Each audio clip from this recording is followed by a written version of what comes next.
It's time for Dodger baseball.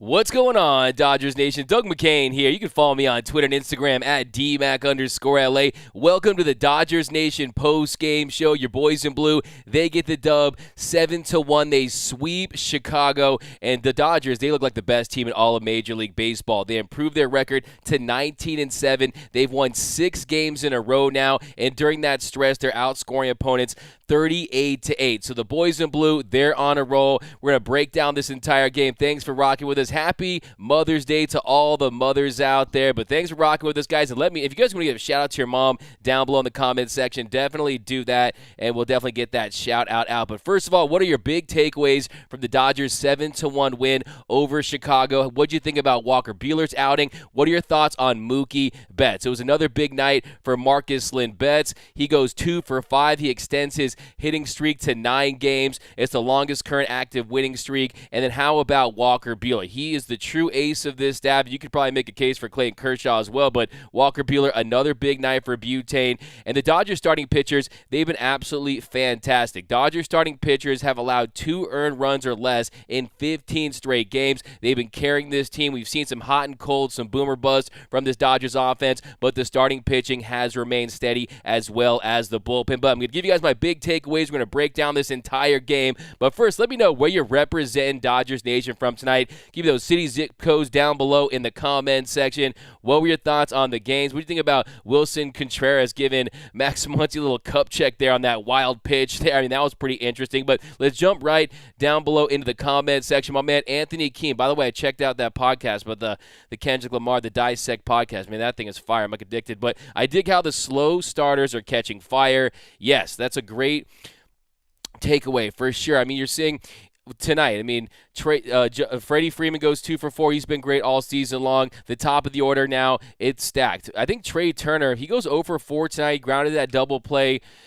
early in the game where the Dodgers were able to get it going later in the 4th inning, but in the 5th inning. But I think with Trey Turner, he's a guy who's averaged down to 250. So Trey Turner's average down to 250. We'll talk about that. And then you got Max Muncy. He goes 0 for 2. His average down to 138 with 2 walks, but his walk percentage is as high as it gets in Major League Baseball. It's tops in the league, and only player with more walks in the league right now than Max Muncy is Juan Soto. So he continues to stay disciplined at the plate. He's able to get on base, but not able to just put all things together at the plate, and we'll talk about that as well. Justin Turner, he goes 0 for 3. He did have the sac fly there. Justin Turner did have the sac fly. So that was nice to see him at least help out that way in the 4th inning. He got that sac fly. And then Cody Bellinger and Gavin Lux. To me, they were a big story, a big takeaway from this game. You see him hitting balls hard. You're seeing a great approach at the plate. You're seeing them dig out sliders at the bottom of the zone, going the opposite way with them. And you're seeing Belly, he's crushing the baseball, and he's making things happen. And I think that another thing, too, another key play is Gavin Lux, what he's able to do with his wheels. I mean, I think that I call him the cat of Lux, and you know, the flux capacitor. I mean, he's a guy that goes out there and he makes things happen with his legs. He's the 19th fastest player as far as sprint speed goes. He's in the 94th percentile when it comes to speed. So this guy, everyone talks about Trey Turner, what he's able to do with his legs, but don't discount what Gavin Lux is able to do with his wheels. I thought he made some big plays tonight. I like what I saw from Gavin Lux. He continues to get more confident at the plate, and he's just contributing, and that is the most important thing for Luxy.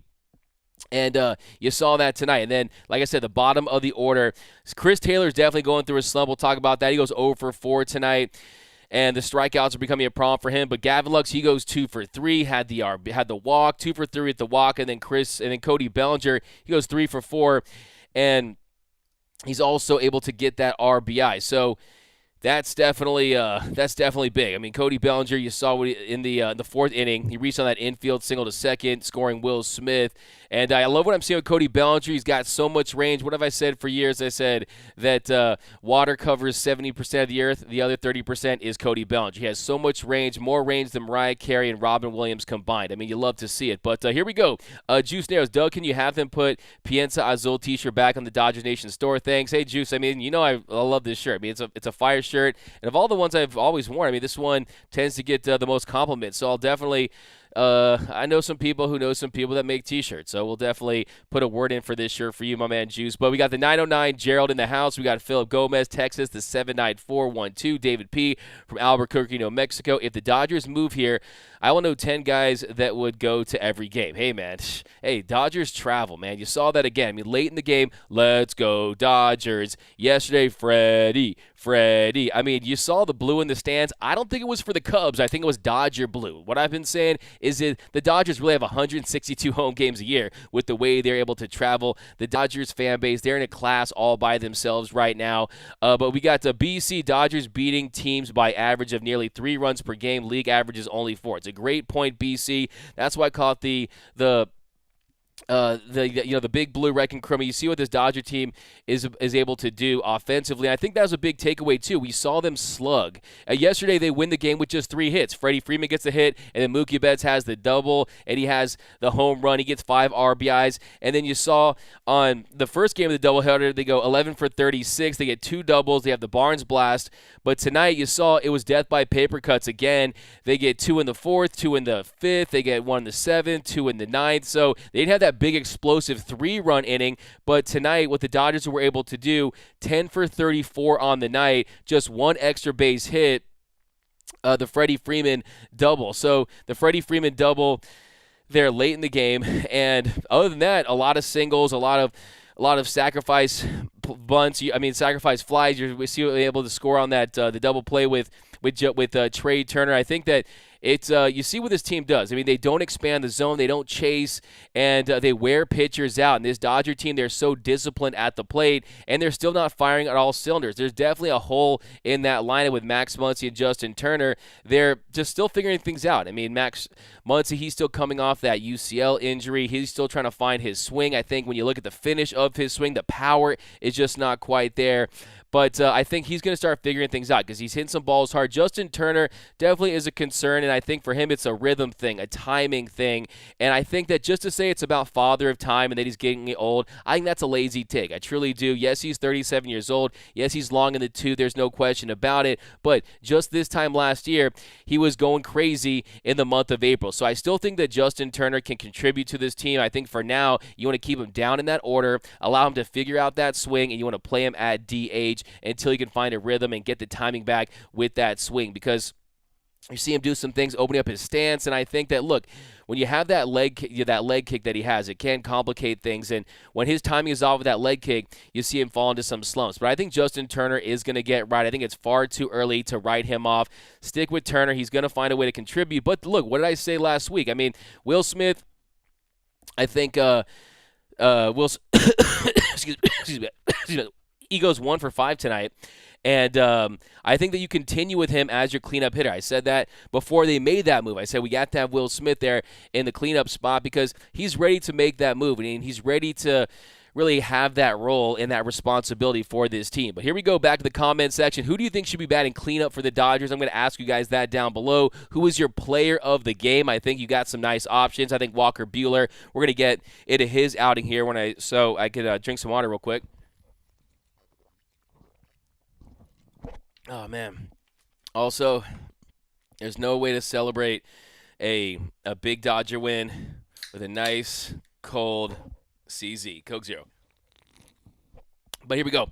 Yeah, Walker Buehler, he's definitely, gives a 1 run on 4 hits, goes 7 innings, 98 pitches, brings that ERA sub-2 at 196. I'm going to talk about Walker Buehler because I've been so impressed with the way he's been pitching. You're seeing him work the edges, getting the chase with that cutter. You see him bury that curveball down the zone against lefties. You're seeing him get hitters to chase that slider low and away to righties. So I think that his pitch mix, getting guys to chase, and just chase doesn't just mean swing and miss. I mean chasing pitches out of the zone that lead to ground balls. And tonight, tonight, he actually had his season-high 15 swings and misses for Walker Buehler. That was higher than the 14 that he tallied in his complete game against the Arizona Diamondbacks. But also another number to pay attention to is the ground ball outs. 11 ground ball outs tonight for Walker Buehler compared to 3 fly ball outs. So it's all about getting the outs and eating the innings up for Butane. He's not focusing solely on getting guys to, just try to mow guys down with that elevated four-seam fastball. No, his pitch mix is evolving. To me, I think that's one of the big storylines tonight. He threw that cutter 39% of the time. Threw that cutter at a 39% clip, 18 swings on it, 3 whiffs. It was leading to ground ball outs, and like I said, he gets guys to chase, especially righties. And the fastball I threw just 24% of the time. I mean, on the year, he's been throwing his heater at a 35.8% clip. That was down to 24%. So you're seeing him continue to adjust. And look, the velocity is still there. I mean, it was up today. It topped out, averaged 95.1 miles per hour. So still, that's a fastball where you command it. It really sets everything up. But before, we saw him work off that fastball. But now you're really seeing him use that cutter to set up his other pitches and keep hitters off balance. And it's really fun to watch. Doom_Sal, good evening, D-Mac. What up, Doom_Sal? A loyal Dodgers Nation post-game show, day one. What up, my man? Now I need the Kings to win tonight. Denny Cortez. I want to apologize to the Kings fan because as you know, I jumped on the Kings bandwagon, and since then, I mean, we're down 2-1 in this series. It was a big loss, but I'm telling you, tonight I think Wayne Gretzky gets a hat trick tonight. I think the Kings roll. I'm just going to call it out right now. We got Norman Rowe. Walker looked great. Mookie is taking off. Pitching is awesome. All is good. Norman Rowe, I love that because as Mookie goes, this team goes. The numbers indicate that. The numbers prove that. And you're seeing Mookie go out there. Lots of hard contact, even on outs, and that is especially encouraging. He's looking locked in at the plate, especially fastballs and pitches on the inner half that we saw him get tied up with early in the season. So I think Mookie Betts is really falling into a nice groove, and it's definitely something that's very fun to watch. And like I said, it just trickles down. This team, they feed off of Mookie Betts. And when Mookie Betts eats, this whole team eats. When he doesn't eat, this team gets starving. And I think you saw tonight another example of that. He has the power to carry this offense, and it just galvanizes and ignites this team. But here we go. Moose, 1032. Hey, D-Mac, good to see you. Happy Mother's Day. Go Dodgers. I love it, Moose. Always rocking with us. We got George from Tennessee, the 865. Caroline Alba, how the hell does his hand end up there? We're talking about Contreras. I don't know, but it was caught in the cookie jar a little bit, and I just thought they should play a little ding sound or something like that because it really felt like a low blow, like we were watching WWE or something like that. But Dan checking in from Australia. D-Mac, what up, Dan? Hey, so look, you're from Australia, so that means you get to watch the Giants season go down the drain the opposite way. So I love that. But here we go. Denny Cortez from the 909. What up, Denny? We got Wilfredo Cordova, the dude. Wilfredo, I'm trying not to cough. I'm trying not to laugh, and you broke me right there. Wilfredo Cordova says, the dude wanted a Dodger. A Dodger dog. Oh, man. I love it. Craig Osterberg, Cubs. I love it. You win the night, Wilfredo. The dude wanted a Dodger dog. Hey, man. Craig Osterberg, Cubs have a lousy defense outfield from Lawndale. Yeah, the Cubs definitely look sloppy. They definitely look sloppy. Dodgers rule in Melbourne, Florida. What up, Deborah? We got Jeremy June Lake, the 93529. Ryan O'Ryan Montez. We got Philip McLeod. Bellinger is breaking through and had 3 hits. Go Dodgers. Keep it up. We got Moose, 1032. Mookie is back. Iris K, what's up? We got Clayton, what up, D-Mac? I just smashed that like button. Yeah, man, if you guys haven't yet, be sure to subscribe to the show, hit that notification bell, and if you really want to support the show, smash that like button. You know I appreciate it. We got, did Mookie start eating real food again? Douglas Lau. He actually told Bill Plunkett that was just a myth. That was basically an internet rumor because he was eating steak and he was eating meat. So I know it's fun to think maybe that was the difference. Maybe he went to In-N-Out and everything changed, or he went to the Sizzler and got himself a big steak or something like that, and he turned around. But the reality is he was eating meat this whole entire time. But Iris K, Bellinger, Contreras was checking Max for spider tack. Yeah. We got love the YouTube channel. Decibel One, love the YouTube channel. Whole family keeps up with your cast. Thanks. Hey, thanks, Decibel One. Always rocking with us. Appreciate you, my man. Is Trey re-signing, or are we going to trade him for something? Philip Gomez, they're not going to trade him. There's no way they're going to trade trade Turner under any circumstances, because even if he's going to walk at the end of the season, this team is built to win the World Series this season. This is a very win-now team. When you look at the fact that this could be Justin Turner's last year, he's not guaranteed to come back. He's a club option for next season. Max Muncy, we got Clayton Kershaw on a one-year deal. So there's a lot of moving parts on this team. There's no guarantees that this core is going to be back for next season. So when you look at it, if you're the Dodgers, you say, hey, look, if we can get a deal done with Trey Turner, if we do want to extend him, we know that he's already said that he's open to extension talks, and he's already said that he can compartmentalize that, and that, hey, if the Dodgers want to slide him an offer, just like he slides into third base and home plate very smooth, and say, hey, you want to sign with us, 8 years, 260, 270, 280 million, we'll announce that the All-Star break. Maybe that's something they consider. But if they don't come to an agreement, the Dodgers are 100%, and they're perfectly fine with just going into the postseason with Trey Turner as an elite shortstop that can help them win this season. And hey, guess what? If they don't sign him, they can always negotiate in the offseason. But I'm telling you, under no circumstances will the Dodgers trade Trey Turner. It doesn't make any sense. You don't want to break up a nucleus like this during the season, especially a player of Trey Turner's caliber. So that's definitely not going to happen. But Louis, we got Go Kings Go. We got Justin Sweep. We got Madison Francona. Dodgers game. We got Douglas Lau. Ouch. Again, screaming, let's go Dodgers. I like the spelling from New Orleans. We got Moose. We got nice job, Doug. Keep it up. Thanks, Philip.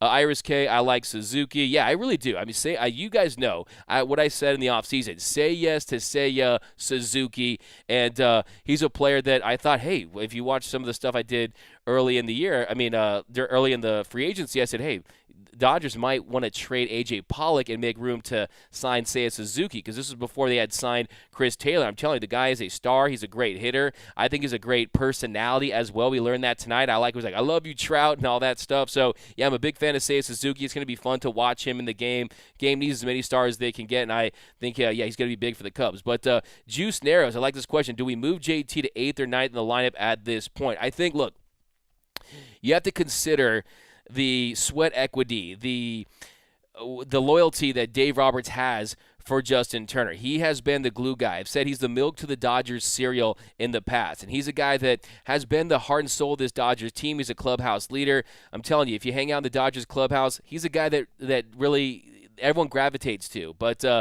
so knowing that, I don't think they're going to make any dramatic moves and say we're going to hit him 8th or 9th or anything like that. I do think it just doesn't make that much sense. I think you want to keep him where he is right now and just see how it goes in the short term. Because look, it's still relatively early in the season. I mean, we're talking 26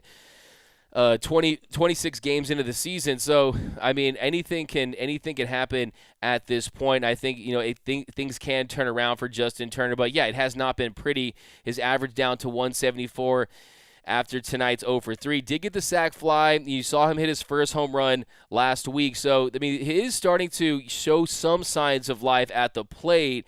But on the same note, yeah, I mean, if he continues to struggle, I don't think you make any dramatic changes just because of how much talent is in this lineup, and guys can carry and pick up the slack from Justin Turner. And that is one of the benefits of having such a stacked lineup, is you can withstand guys struggling like Justin Turner, and you can allow him to find his swing and find his rhythm, whereas he doesn't have to carry this offense. He doesn't have to get 4 RBIs and hit for power and do things that he's done in the past, because we have guys on this lineup that can pick up the slack, and you allow him to just kind of organically get back to doing what he does best. But if you look at this year, heading into today, Justin Turner, through his first 24 games of the season, I mean, he's slashing 180, 235, 258 with a home run, 12 RBIs, and a 47 WRC plus. So remember, 100 is average, and right now a 47 WRC plus. This time last year, during his first 24 games, he was slashing 344, 425,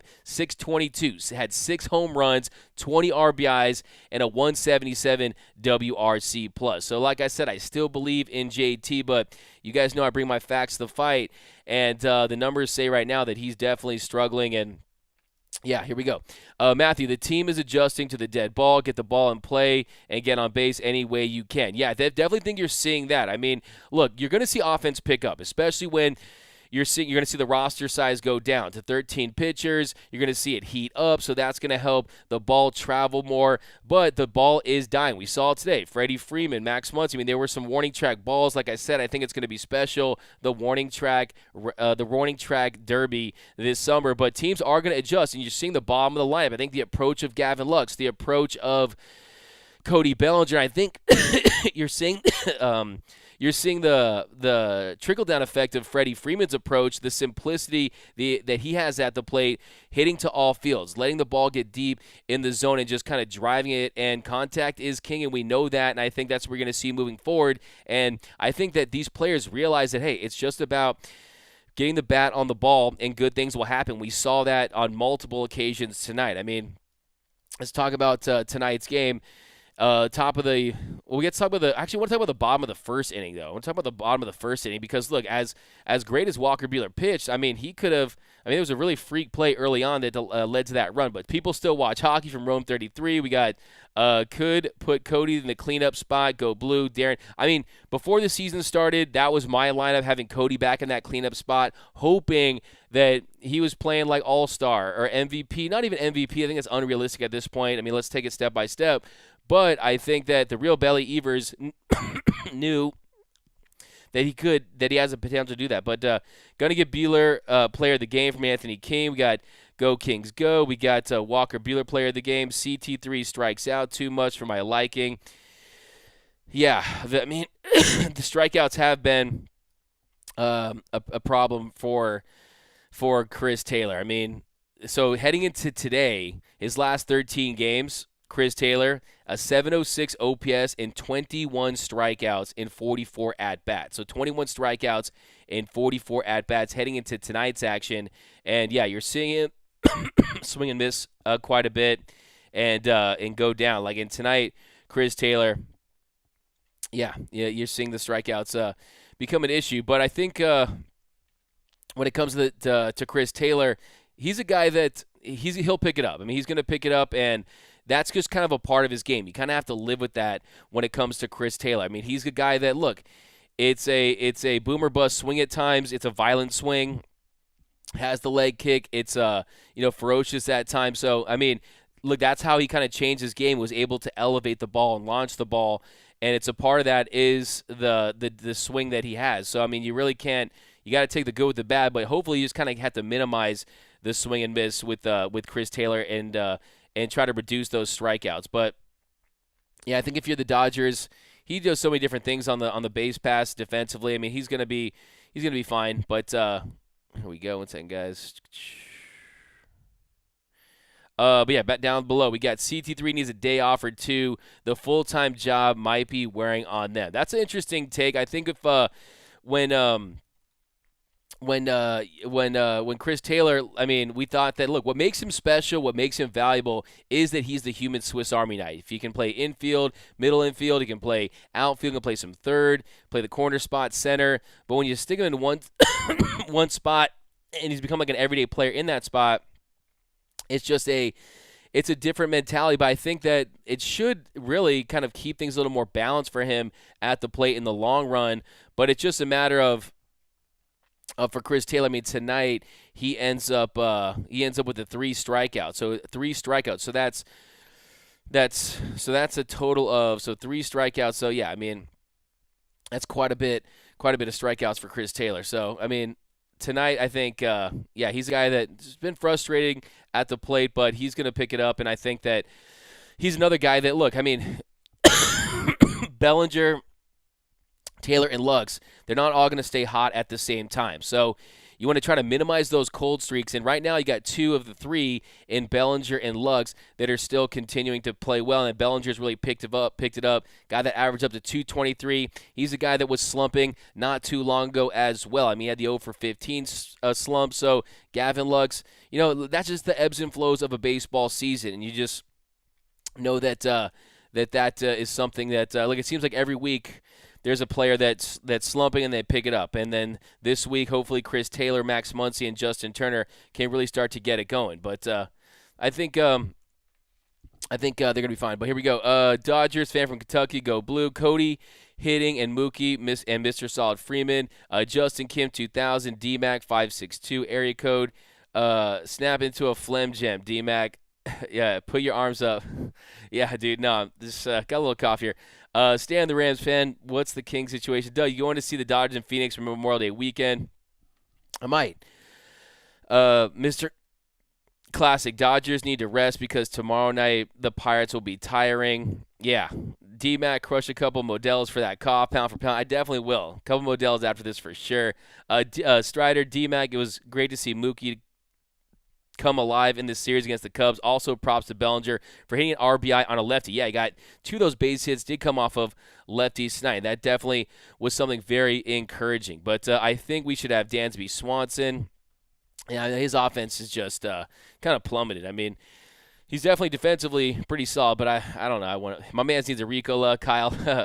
Yeah, got to win this year to silence the critics who downplay the 2020 run. Yeah, I think that's definitely always a kind of a motivation. I always say like that this franchise, they need 2 World Series to win one because everyone who, look, it just became a Mickey Mouse ring when your team didn't win, and everyone who says that, they're goofy if you want to talk Disney. And look, that's just the reality of the situation. And I still feel like this team, that should be a motivating factor. And I think this team shouldn't deny that. They shouldn't say, oh, it was a real World Series. I think they should use it as motivation, use it as fuel. Yeah, Iris, what'd you think of Dontrell? What'd you guys think of Dontrell Willis? I thought he was hilarious, man. I loved hearing him in the booth. You guys want to see more Dontrell Willis? I thought he was hilarious. They give him the deep dish pizza, his first deep dish pizza. I liked hearing what the things he had to say about Clayton Kershaw. He's like, "Hey man, Clayton Kershaw, that's a strike that a Hall of Famer gets, a first ballot Hall of Famer gets. Kershaw, he's a guy that parks in the front of the house." I mean, he had a lot of really funny lines. I thought he had great chemistry with Joe Davis. But yeah, time to sweep the Pirates. LFG. Moose Roberts isn't moving JT down. He's loyal to a fault. We need to sign Trey Turner from Anders. Yeah, I mean, I definitely think that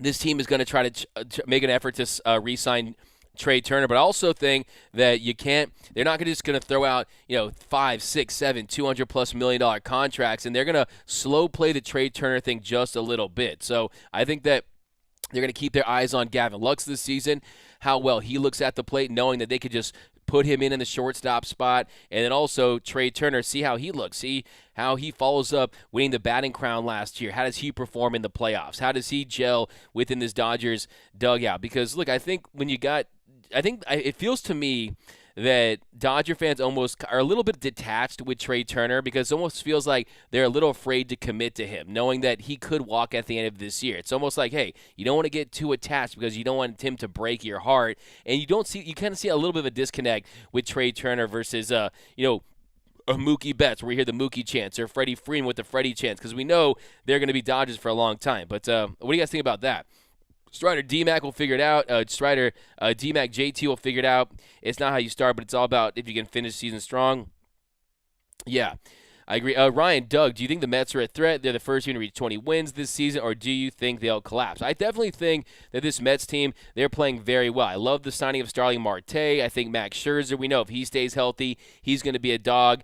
We know that his arm also passed away last year in the playoffs, and, it wasn't too dead to sign that contract with the New York Mets, but they're a team that has a lot of talent. They have a lot of depth, and I think what it comes down to, how will Jacob deGrom look when he comes back? Is he a guy that is going to be injury-prone, or is he going to pitch like he's one of the best players in all of baseball? And I think that's a big question mark at this point. Can his body withstand his pitching style? So I definitely think the Mets excuse me, guys, I'm gonna power through this one, but I definitely think the Mets are a team that is definitely I definitely think the Mets are a team that could give the Dodgers definitely a run for their money. I think the Atlanta Braves, we saw they got off to a slow start and they picked it up. You got Acuna back, so I do think when you look at the top 2 teams in the NL East, it's going to be a competitive division. And the Mets are definitely one of the big stories early on. You're seeing Pete Alonso, he's starting to really pick it up of late. You're seeing Jeff McNeil have a bounce back season. Starling Marte, he's been solid. Francisco Lindor, he had a hot start. He's playing better than he was last year. OPS under 800 at 742. So we know they have the talent. It's just how will they put a whole 162 game season together? I think at this point, when I look at the rotations and I look at the guys that can get it done, I still think the Atlanta Braves. I take the Braves over the Mets at this point. I really would, especially if they can get something from Soroka if he comes back. Because Cody went 3 for 4. He's going to pick up this next year. Go Kings. All right, nice. 2-zip Kings. There we go. I disagree. Muncy, Bellinger, and Turner can't all have down years. It's still early. It's still too early to assess a whole entire year. But I love the Dodgers from Mr. Cat. Here we go. Let's jump in this game. So, bottom of the first inning, Ortega first pitch leadoff double to left. And you saw in that inning, Ortega comes out, and you saw the approach. It was a very aggressive approach against Walker Buehler, and they come out and they're swinging. They're trying to get the bat on the ball, make things happen, and that's how the game started out. This little fastball kind of caught too much of the plate, and then he struck out Suzuki on 3 straight pitches. He got him to chase a slider away, and then another strikeout. He gets Happ swing on a knuckle curve. So using that breaking stuff, using the edges, that's what you look for with Walker Buehler this way. He's getting a lot of chase, getting a lot of guys to put the bat on the ball out just outside of the zone. You saw with Happ, he got him to swing at that curveball just outside the bottom of the zone. So 2 outs, and then he's trying to get the ball. Will Smith is trying to get the ball back with when Contreras is at the plate. Will Smith is trying to get the ball back to Walker Buehler, and all of a sudden kind of hits off his bat a little bit, and because of that, the runner advances on the play, and then Contreras, he singles to right on an 0-2 pitch, and that gives the Cubs a 1-0 lead. So another fastball miss there, just a little bit off with his command very early in the game there. So he missed it with the fastball. He was trying to elevate that heater and keep it inside.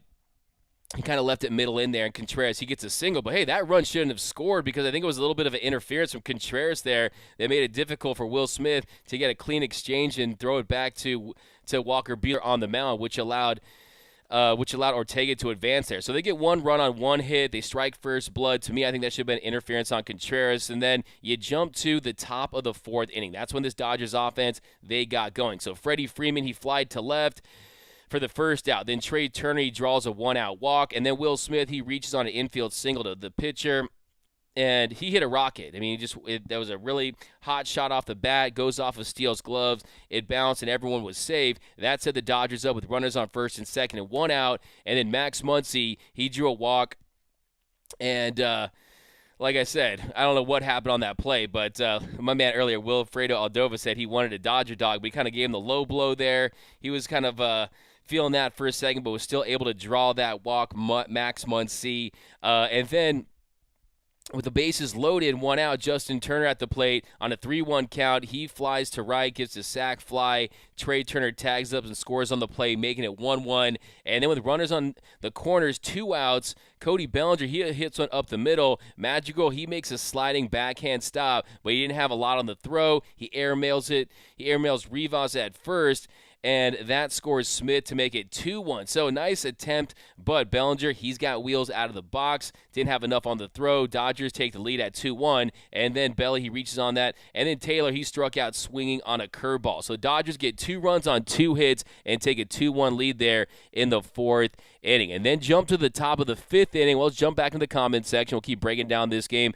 David P. cosign, no cameras allowed. Cody should be a 4-5-6 batter, not 7. He's been on fire and move Muncy and JT down. It's going to be coming. I mean, look, this is the thing. This will all play itself out organically. You're going to see it's a meritocracy on this Dodgers lineup. Yes, you got Dave Roberts, who is loyal to a fault, but if Justin Turner continues to struggle and Max Muncy continues to struggle, they're going to move guys up in that lineup. And I just think Gavin Lux and Cody Bellinger, they're comfortable right now, and they're having success. Do you really want to mess with that success while they're still trying to fully put it together? Because we saw Gavin Lux. He had a pretty okay May. He struggled out of the gates, and then he really started to struggle, and then he comes back up in September of last year, and he was really hot. He had like 367 the month of September. So they're having success. Allow them to have some success towards the bottom of that lineup, because if you just put them towards Justin Turner D-Mac is smoking belly's weed. I love that. Smoking McPot. You guys are crazy. Go away. We got Dodgers only need to win one more on this trip to fulfill their 4-2 quota. Dodgers 6 World Series, LA. Giants only 3 in San Francisco. Yep, that's what it's all about. Smokey McPot went away. Stroman would have been murdered. Yeah, I think he went to the IL, right? Was it COVID? Yo, D-Mac, get that herbal tea, honey lemon juice, and a spot of Jim Beam. Yeah, you guys got the remedies, man. Bitcoin is bleeding. I miss Ryu. Troll triggered by the truth. 2-0 to the Kings. Let's go, Kings. Remember Haesop Choi? Yeah, he was a big boy. Big boy at first base. Of course, I remember him. Feel better, Doug? I'm good, guys. Just got a little allergies. D-Train is awesome. Yeah, man, I'm going to try to get him in the studio, man. I'm going to try to get him to come to the studio for an interview next week. That'd be pretty fun. I want another Korean in the Dodgers. I love Don Trail, Diane Schroeder. What up, Diane? But let's jump to the top of the 5th inning. So Lux, he reached on an infield single. So I want to point this out, is that he changes the game with his athleticism and his speed on the base pass, his hustle. He just makes things happen. Like I said, he really is a catalyst. So he was able to reach on that infield single. And then on an 0-1 count, Mookie Betts, he singled to center 100.1 miles per hour off the bat. Lots of hard contact on pitches in the inner half. Mookie Betts is looking more and more locked in. So that gives the Dodgers runners on first and second with no outs. And then Freddie Freeman, he singles to right, giving the Dodgers bases loaded and no outs. And then first pitch, Trey Turner, he grounds into a double play. That scores Lux to make it 3-1. And then you're sitting there, you're like, oh, what a wasted opportunity. Yes, you get one run, but the Dodgers really set up to just end them and bury them and just kind of pull away in that inning and really create some separation. But you get the one run, you're feeling good about it. And then Betts, he scored on a wild pitch to make it 4-1. And it went as a wild pitch. It looked like Contreras had a chance to block it. It was a slider. He thought he was going to catch it in the air. It ends up in the dirt. It bounces away, gets behind him, heads up base running as always by Mookie Betts. You know, if he's alert and ready to go, got Dino, he's going to send him. So the Dodgers, they go up 4-1.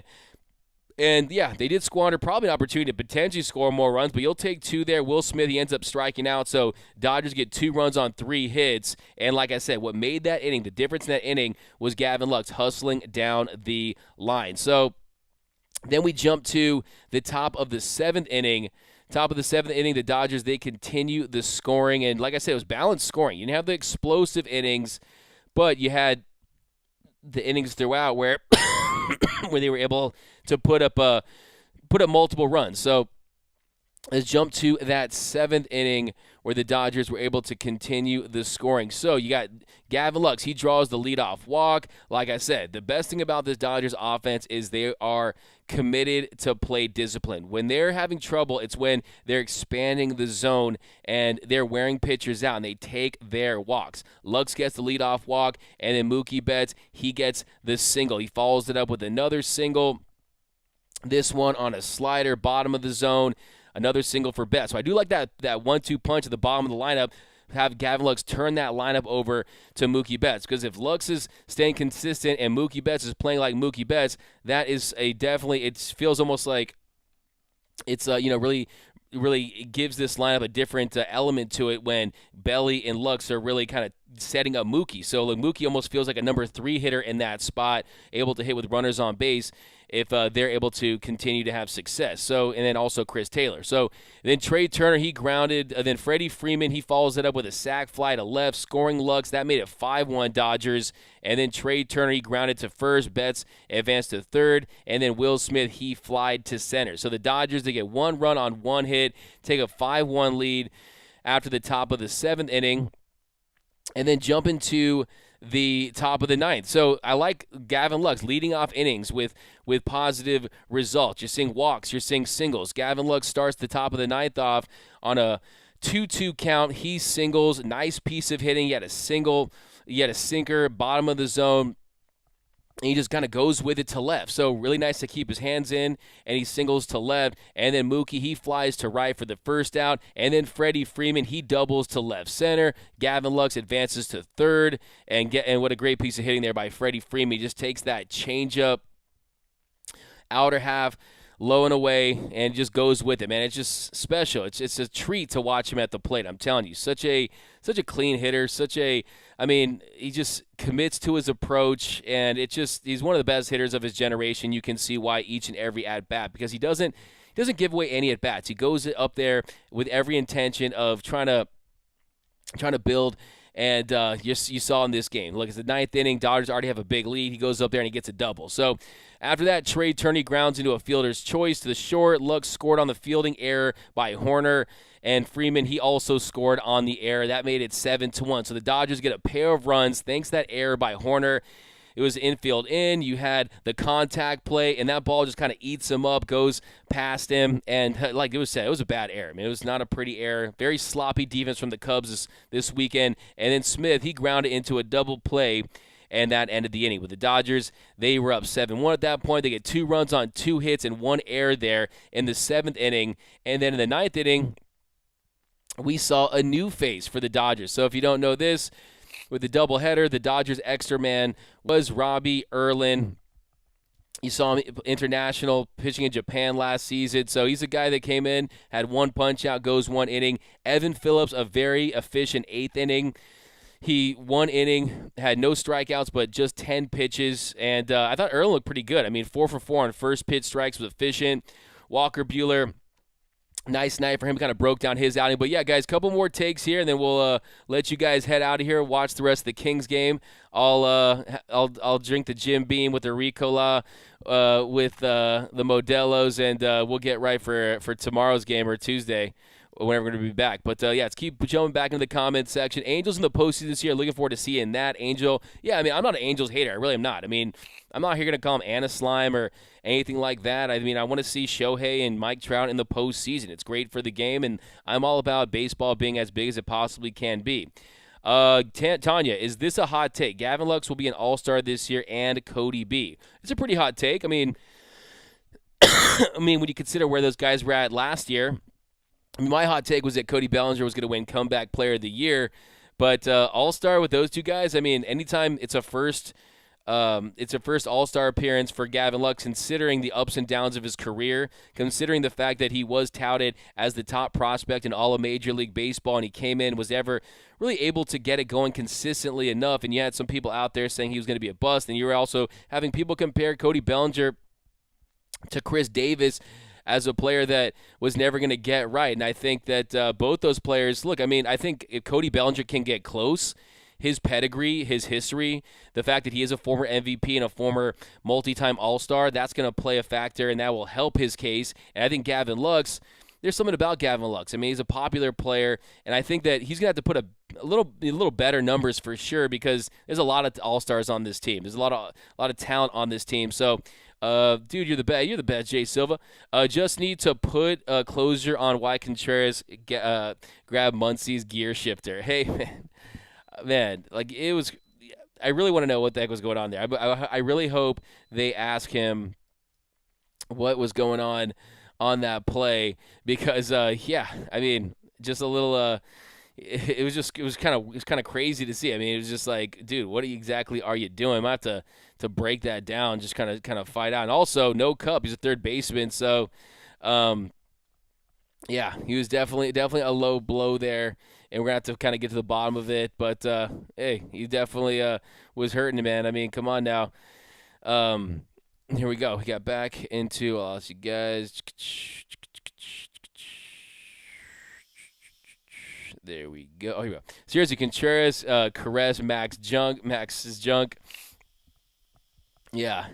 Yeah. No, that was take me out to the balls games for Contreras, okay? Because it's 1, 2, 3 strikes you're out, and 2 balls for Contreras tonight. But Freeway Series Fall Classic would be nice. That would be pretty interesting. I mean, it would be on the West Coast. It would be pretty regional. But when you factor in the star power, I think it would be, as my mom likes to call it, when you have an intriguing matchup, ratings heaven. Shout out to my mom. Happy Mother's Day. She watches the show. Shout out to all your moms out there. Shout out to all the moms out there, because you guys are the best. Tanya, is this a hot? Okay, we got let's go make it happen, Kings. Whoa, Trinan is out until the All-Star game. That's bad, Jason. Yeah, if you've been watching the show, That's why you should watch the show, man. I've been telling you what I was hearing, and that it was more serious than they've been leading on, and that's why Dave Roberts has been kind of dodging questions, and they've been kind of reluctant to give any concrete information when it comes to Blake Trinan, and that's kind of what we've heard.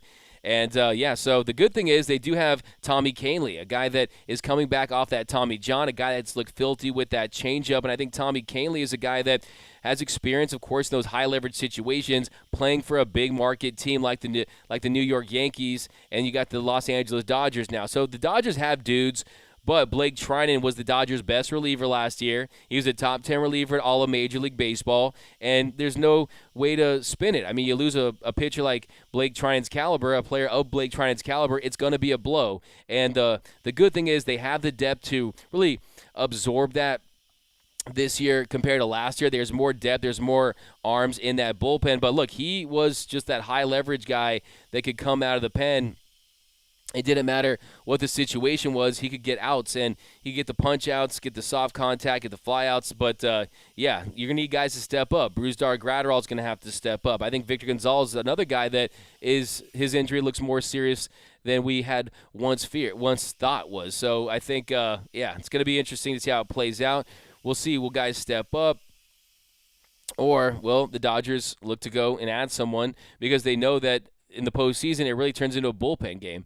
A battle of the bullpens late in games, and that's kind of the difference. And you've got Blake Trinan still plays up, and we need him. So here we go. Cubs are trash, just like the Trastros as they swept the Tigers in 4 games. That's from Pedro. David P. Are the Dodgers that good, or are the Cubs that bad? This is from David P. I think as in most cases, it's kind of somewhere in the middle. I think the Cubs are a team that, the Pirates, the Reds, the Cubs, the bottom 3 of the NL Central, they're just a train wreck. It's a pretty rough division when you think about it. And I think the Cubs are a team that we saw sloppy defense. We saw them not be able to put together quality at-bats against this Dodgers team.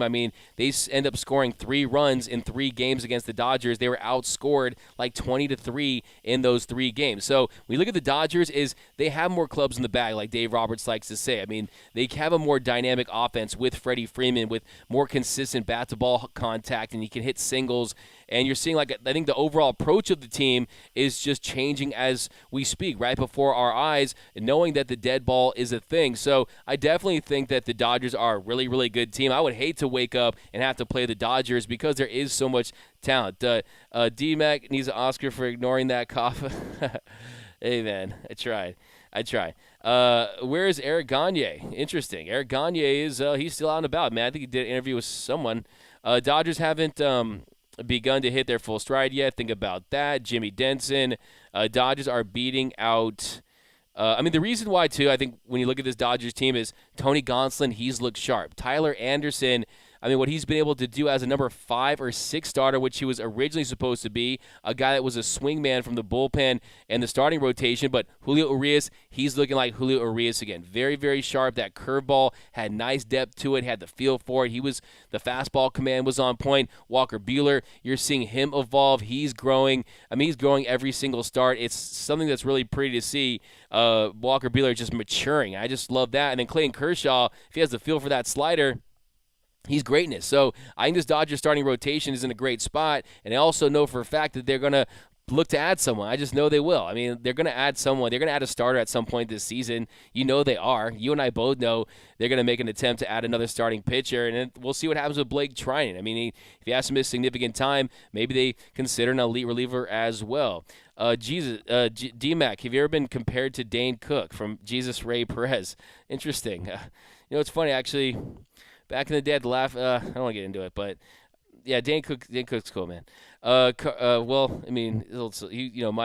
the way he used MySpace to really, get it popping, and he's a Boston Red Sox fan, which is pretty interesting. But here we go. I'll tell you a Dane Cook story another time, though. I still want CT3 in my lineup come October from Carnivorous Lunar Activity. Dude, wait, no. I got to get this right. Carnivorous Lunar Activity. I always mess up your name, and I apologize for that, but let me know if I nailed it on that one. Carnivorous Lunar Activity. Anthony Keene, I think the team is exceeding expectations. I expected more call-ups or lineup changes, but overall, this current roster is killing it, and they haven't come close to hitting their peak. I think that is really the consensus point right now, is the fact that they are right up there with the best teams in Major League Baseball. I mean, they are, right? You got the Yankees, you got the Dodgers, you got the Mets, Angels. I mean, I'm not completely sold on the Angels, but I think when you look at the Padres, I mean, their Padres are right there, too. I think the Padres are going to finish second in the West. I think the Padres are better than the Giants this year. But when you look at this Dodgers team, once Max Muncy, who's been their most prolific thumper with a prodigious power, 35 home runs when he joined the team in 2018, 35 home runs in 2019, 12 home runs in the shortened season in 2020, and he led the Dodgers with 36 home runs last year. He has been their most prolific slugger since he joined the team. So once he gets going, that's going to change things. Because we know Max Muncy, he can get hotter than the devil's armpit. We know that. And also, I think Justin Turner, I feel like for him, we saw the power surge last year, especially early on this season. Career high around 27 home runs, has done it a couple times during his career. But I think that he's a guy that's going to want to change his approach a little bit, considering you do have the DH. So you're not going to rely on him for that slug as much. I mean, I think for him, it's just going up there and having really good competitive at-bats, because sometimes you're seeing him get overmatched, especially by fastballs up and in the zone. So I think with this lineup, also Trey Turner is an MVP caliber player. I mean, he's a player that's an elite player, and he's hitting in the 250 range. I mean, so I think when you're looking at Trey Turner, he's a player that hit 328 last season, 28 bombs. He's a guy that can do it all on a baseball diamond. He can hit for power, he can hit for average, and once he really gets going, that's going to change everything as well. And I think Freddie Freeman's been a rock. Mookie Betts, last 14, 15 games, he's looked like Mookie Betts once again. I think that's really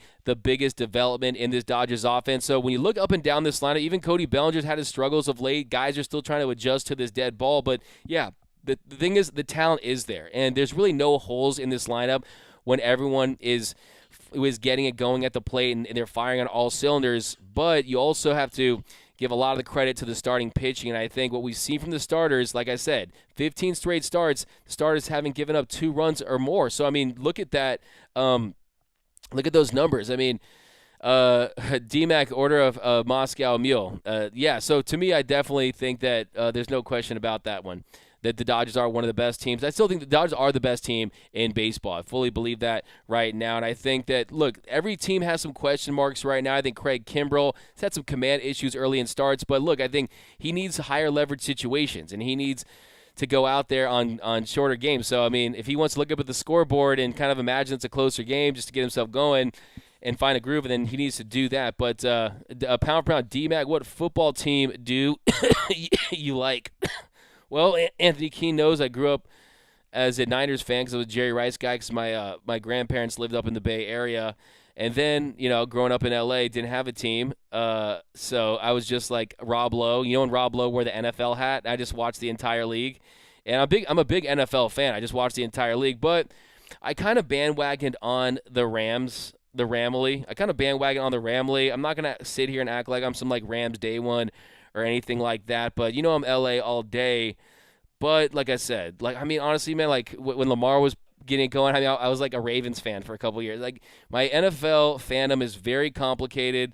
Who's your team? Who are you guys' NFL teams? I mean, I'm feeling pretty good about, committing to the Rams. Super Bowl champs, let's get it. JT was still mic'd up when Muncy came back and said that was a reach around. Oh my goodness. I'm going to have to get that for the channel. Definitely. I'm probably going to break that one down. Contreras' hand was cold, and Brooke would have hit on your mother's. D-Mag got special effects. Yeah, we got Happy Mother's Day to Dodger fans, Mom. Gonzalez. We moms say thank you for all of the Mother's Day wishes. Thank you, guys. 76ers win. Okay, thanks, Craig. Yeah, I saw that was pretty tight, and they came hard and made some big shots. Run it back, Trinan news. Yeah, I got to get into that. Pound for pound, Dodgers should trade Rios, Moranta, Barnes, cash considerations for Josh Hader. But look, this is the thing. I mean, yeah, Hader's a beast, no question about it, but it's going to require a big haul. And then also you look at it, Milwaukee, they're still contending. I mean, they're going to try to win this year. Frankie Montas, you guys know I've been all about that. Well done, D-Mac. Yes. Diane D-Mac has a lot of great stories. You want to hear them all? Moose 1032. Maybe I love you, Mac. I love you guys back, man. You guys are make this a lot of fun. But yep, guys, Dodgers get the dub. Joseph Megazani, happy Mother's Day to Mama D-Mac. What a happy Mother's Day to your mom, who I know is a very big Dodgers fan. She's probably still upset that the team traded away Yasiel Puig. But yeah, happy Mother's Day. Kimbrel should throw his sinker more. Yeah, I mean, goes with that curveball fastball combination. Really comes down to him locating that fastball and finding a way to throw that curveball for strikes. And that's kind of the big thing with Craig Kimbrel. I mean, he's got a pretty simplified pitch mix for him. We got Cowboys fans. We got Cowboys. Not Doug. It's Bolt Gang. So Juice Narrow's a Chargers fan. Okay, I get you. Bolt up. Lots of Chargers fans. Hey, man, I'm telling you. Don't fight your birthright, D-Mac. And they can go, good answer, D-Mac. Rams all day. There we go. The Raiders. Yeah, I like the. Hey, man, I respect the Raiders. Ryan, Saints had a killer draft, especially with trading up for Olave. Yeah, Olave, man, he's smooth, man. He's smooth. Kimbrel made me very nervous in Game 2 of the series. Yeah, he definitely was a little off. Was able to get it done, but Taylor strikeout king, Green Bay Packers since Raiders left L.A. My Rams are going to repeat. That's from one Rhino Dances. Victor Blake D-Mac, bro, congrats on that. Kirsch made my whole day hearing your clip in there. Oh yeah, no, it was funny, man. Yeah, when I asked Kershaw a question, I was sitting in the press little media room, and like everyone calls him Clayton, but like I just kind of had Tourette's. And I said Kershaw, like I was like a fan or something, and he just kind of started laughing for a second because all the cool media types call him Clayton, but I straight up call him Kershaw. I'm glad I didn't call him Kirsch or say Tony Crenshaw. I got one question for you, but yeah, man, Clayton Kershaw is a really really nice guy. He's a guy that. Yeah, man, he's really keeps it straight with the media, man. I appreciate Clayton Kershaw, just a straight-up legend. But, yeah, man, Anthony Keene, you're the man, dude.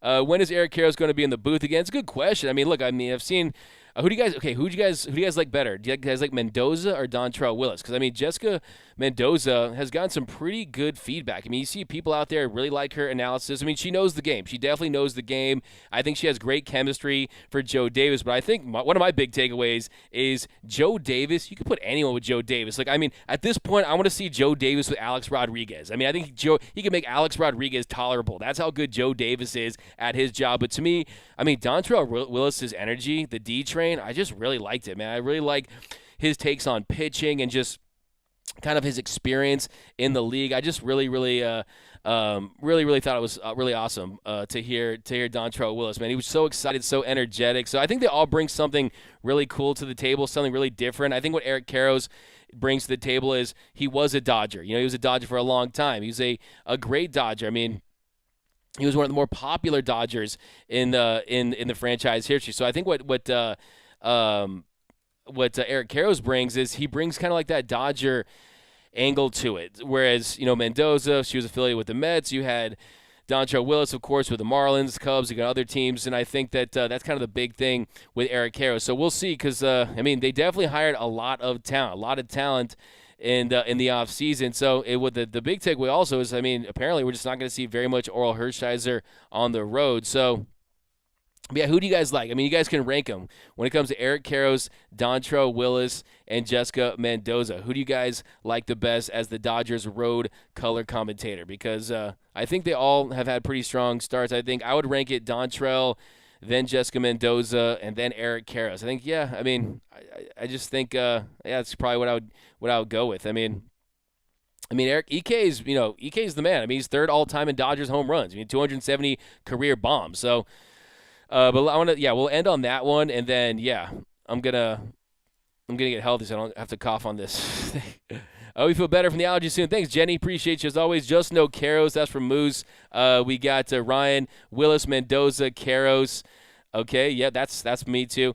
We got Patrick. Dontrelle Willis was great. He brings energy as a Dodgers announcer along with Joe Davis. Dustin May Alita is going to be back after the All-Star break at some point, but things are going well with him. I did a video on him if you want to check it out on our YouTube channel. about his current status at youtube.com/DodgersNationTV.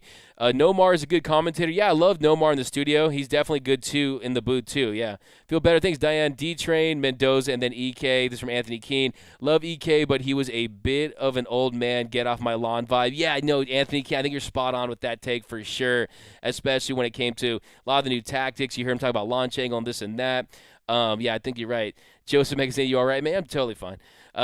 Diane, smash that like button. Nice sweep. Mendoza did her homework. Yep, guys. Definitely, look, it's a good problem to have because they definitely have a lot of talent, and the most important thing is they have Joe Davis. And how good is Joe Davis? Well, Fox said, hey, Joe, we want you to replace Joe Buck to be the national MLB broadcaster, and he's going to be doing the World Series. So guess what? Joe Davis has the biggest gig in Major League Baseball. So I'm telling you, you could put Joe Davis next to a broomstick, and you could have a solid broadcast. And I honestly want to see him with Alex Rodriguez. I think that'd be pretty funny. I think the Dodgers fan base would be like, wow, he's actually pretty solid. But Jimmy, D-Mac, best of all, should be calling Dodgers games. Jimmy, I appreciate that, but yeah, man, maybe one day.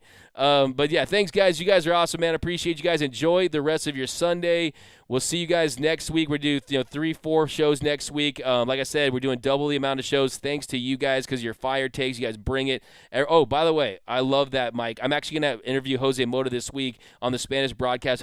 No one knows more about baseball than Jose Mota. I'm telling you, Jose Mota, his baseball knowledge off the charts, man. It's crazy. He's like a baseball savant. I love Jose Mota. Of course, his dad, the legend Manny Mota. And also, Jose Mota had a cup of coffee in the bigs as well. But, yeah, guys, I could talk to you guys all night about baseball and all things around the game. We could talk about go watch the Kings, too. Go, Kings, go. Let's get this dub. Let's get this series evened out at 2 games apiece. But thanks for rocking with us. The Dodgers, they sweep the Cubs up in Chicago. Contreras was trying to touch Muncie's broomstick, and the Dodgers get the dub by a final score of 7-1. LA now 19-7 on the year. Next up, another road series against the Pirates before they come home for another homestand. But thanks for rocking with us as always here on the Dodgers Nation post-game show. My name is Doug McCain. You can follow me on Twitter and Instagram at DMac_LA for our latest Dodgers news, rumors, hype videos, podcasts, breakdowns, and more. Be sure to hit that subscribe button, hit that notification bell, and if you want to see us post even more Dodgers content, smash that like button. And as always, think blue, bleed blue, and I'm out. It's time.